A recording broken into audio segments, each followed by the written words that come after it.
না, আসল কথাটাই তো বলা হয়। এরপরও আপনার আসল কথা আছে? হ্যাঁ, আছে আছে। আসলে নরেনকে আমার একটা জরুরি কথা বলার ছিল। সেটা নরেনকেই বলবেন। কিন্তু ওকে তো এখন পাচ্ছি না। যখন পাবেন তখন বলবেন। হ্যাঁ, কিন্তু কখন পাবো তারও তো কোনো ঠিক নেই। তাই বলছিলাম, যখন একবার তোমাদের বাড়ি এসেই পড়েছি তখন তোমাকেই বলে যাই। আমাকে বলে কোনো লাভ হবে না। লসও তো কিছু হবে না। বেশ, তাহলে বলুন। হ্যাঁ, বলি। আসলে সিজন তো শুরু হতে চললো। হ্যাঁ, তো কি হল? বলছি যে শুরুতেই তো গেরো। কিসের গেরো? কাদের গেরো? কাদের গেরো? আবার আমাদের গেরো। সেটা কি? আরে প্রথম ম্যাচটা তো আমাদের ওই পারিজাতের সঙ্গে পড়েছে। ও হ্যাঁ, আর নরেন যেরকম আমাদের উপর ক্ষেপে আছে আর যেভাবে প্র্যাকটিসে শান দিচ্ছে, তাতে প্রথম ম্যাচেই আমাদের গলা না কেটে যায়।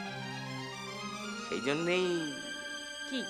না, বলছিলাম নরেন যদি প্রথম ম্যাচটায় নাই খেলে তাতে কি ওর খুব মনোকষ্ট হবে?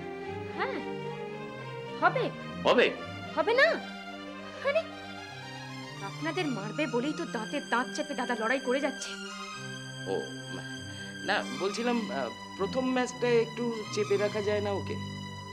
না, যায় না। না, আমার মুখ চেয়ে। আপনার মুখ চেয়ে তো দাদা জান লড়িয়ে প্র্যাকটিস করছে, আপনার থোঁতা মুখ ভোঁতা করবে বলে।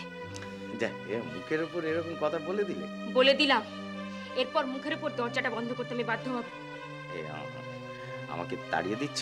দিচ্ছি, তবে এখনো ভদ্রভাবে তাড়িয়ে দিচ্ছি।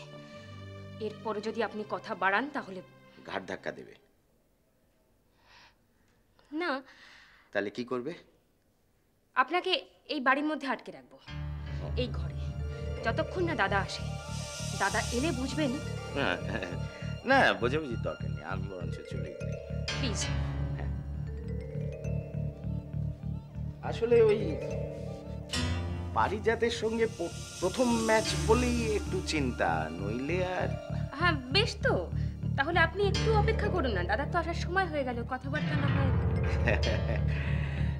ঝগড়াঝাঁটিটা এনজয় করবে বলছো সামনে থেকে?